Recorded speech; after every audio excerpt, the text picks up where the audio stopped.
In the early days, they started off with 10%. That went to 12%, they went to 14%. And right now, it is at I think the only sustainable delivery commission that is payable is 12%. You can't pay a single rupee more than that. However, now the norm is 24 to 28%. They are signing up people at 24 and 28%. But Riyaaz, when you say 12%, you mean including the other costs? Because if you add I'm the only, gateway... I'm only talking about delivery. This is a triple D model. Yeah. Okay.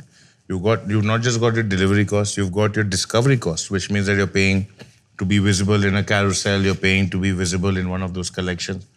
I think that you would easily spend about 12% more on that. So you're looking at now 40%, which has gone to the aggregators. On top of that, your average discounting is at 14 to 15%. But if you don't discount, customers don't come to you. That is the way it has been gained. So how does this work? Like, so 55% of your margins are taken by the aggregators, and they can't make money with that kind of gross margin. And you don't, I'm telling you, you would left with 45% to get COGS, packaging, marketing, which is non-app related marketing.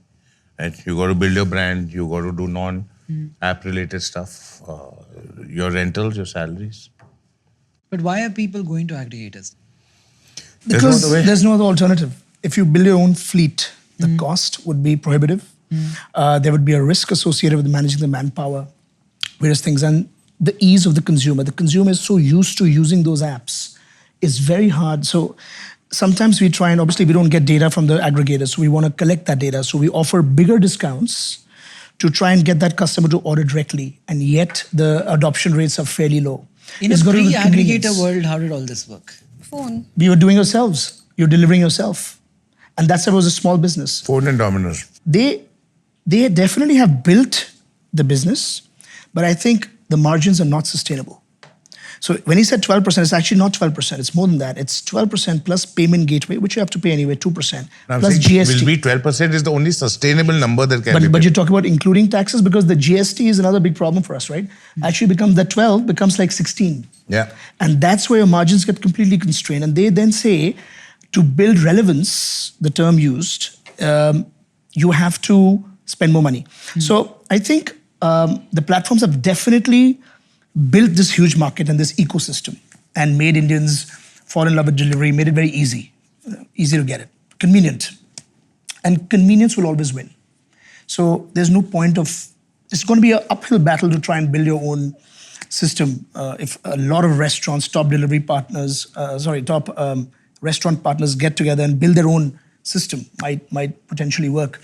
Individually, it'll be hard to address it, and it won't make sense because adoption rates will be so low, and the amount of money you'll have to spend to get those people to come to your app or your landing page and order, it's going to be it's going to be trickling. And like I said, we have nothing against the aggregator, but what we are against is the tyranny of the aggregator, where things are unilaterally changed, where if you don't play by the book, you're taken off the platform, or your delivery radius drops, or your visibility is there, or you're just not available for customers to see. And does everybody feel this way across restaurants, predominantly? Majority. I do. It's also interesting because in my office, for example, right, there are all these 23, 24-year-olds and they order food every day, lunches are coming from Zomato or Swiggy, and it's never about the brand that they've ordered from. It's like, what's the best deal I got today? And that's what the customers now used to. They've made deal seekers out of customers.